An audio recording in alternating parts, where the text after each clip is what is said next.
Alright guys, how's it going? It's the Eastbayanglers and we're gonna talk about a specific lake today. We're gonna break down Red Lake. Red Lake, California. High elevation, around 7,000 feet. Um, we're gonna talk about trout fishing specifically today and we're gonna focus on my top 5 baits and lures that I throw when I go to Red Lake. Now, the first thing I want to say is Red Lake, the water is a little, it's clear, but it's not as clear as Caples or Silver Lake. Um, it's got some stain to it. Another thing I want to mention is that, Red Lake is smaller, but, and they don't plan it, but, there's actually quite a few fish in there. Alright, guys, so the next thing I want to talk about is I want to talk about the different kinds of fish that are in Red Lake. Now, there's brook trout and there's cutthroat trout. Now, here's the deal. The brook trout are almost pretty much non-existent. They're no longer in the main lake. They're still in Red Creek, but they're no longer in the actual lake, Red Lake. So they got taken out. They were poisoned. The lake itself was targeted for a specific frog. They were trying to save an endangered frog. So they kind of messed with a lot of lakes and did a lot of kills, poisoning certain fish, targeting certain fish.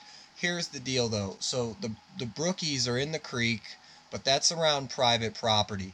And in the main lake, what we have left, because it used to be an excellent brook fishery, is we have cutthroat. So, I mean, they're doing good, they're thriving, and to go there, in the early spring, ice out, fall, winter time, if you can get in there in winter, those are excellent periods to fish. Summertime's good if you're gonna, bring a boat or something or a kayak to get offshore.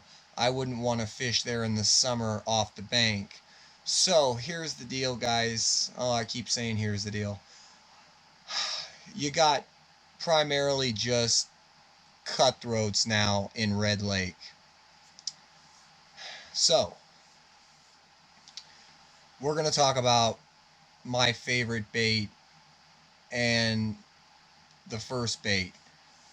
It's going to be a spoon. Now, I've tried a couple different kinds, but Castmaster's just, I've caught some really nice fish. I caught a 3 1/4, 3 1/3, almost a 3.5 pound uh, cutthroat, 24.5 inches long. Crimson red gold, beautiful, thick, healthy, girthy fish. And I got that off of a spoon that I had just put some Procure on. If you guys aren't familiar with Procure, it's just an attractant gel. That really, I think, I don't know, made the difference because everybody else was having terrible luck that day. But the spoon is just an incredible bait. Whether you're trolling it, whether you're casting it from shore, it's just a great bait. I like to go with silver. I don't know what it is about gold, but I like silver in that lake. I like silver type baits.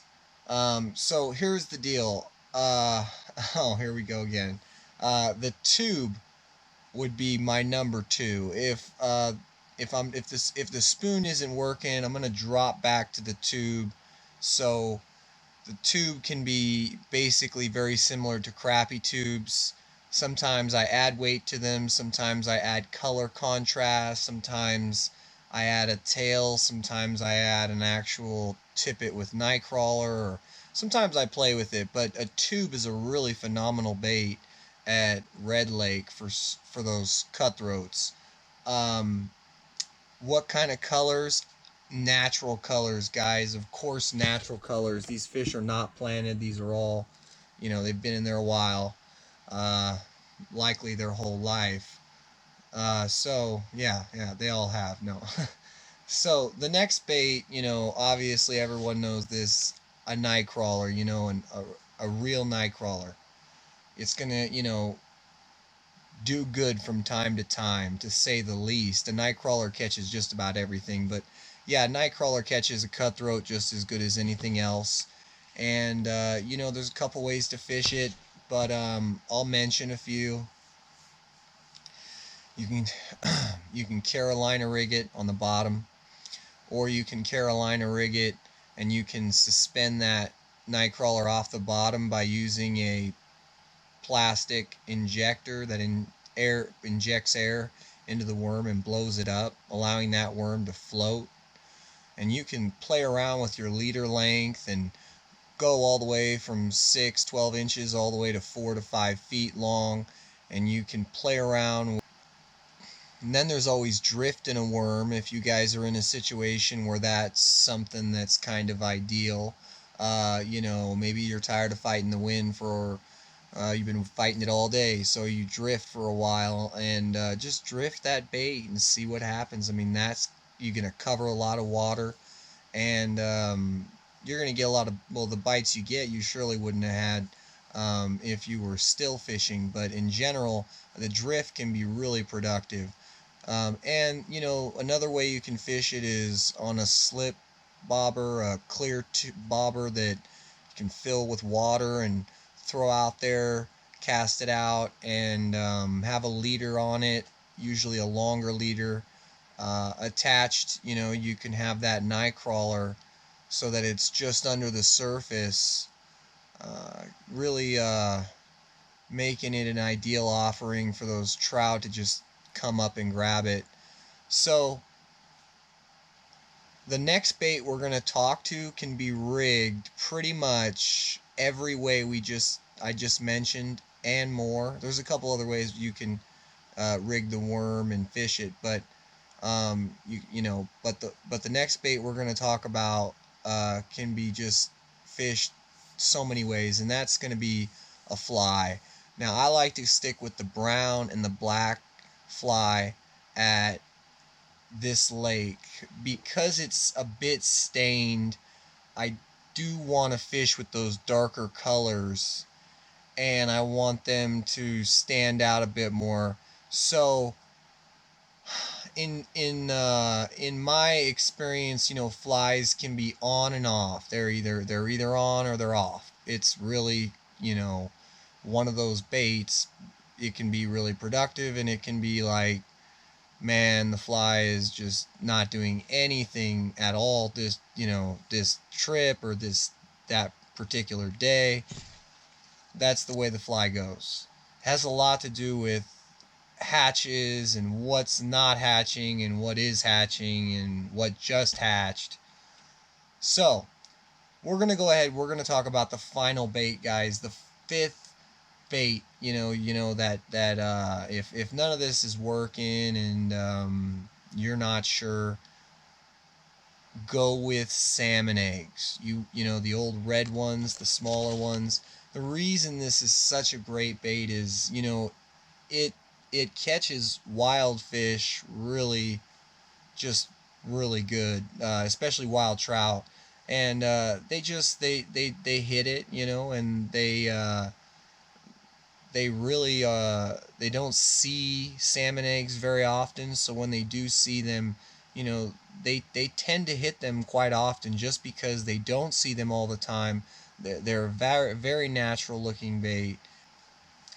Now let's talk about the downsides of the salmon eggs. The salmon eggs are hard to keep on the hook.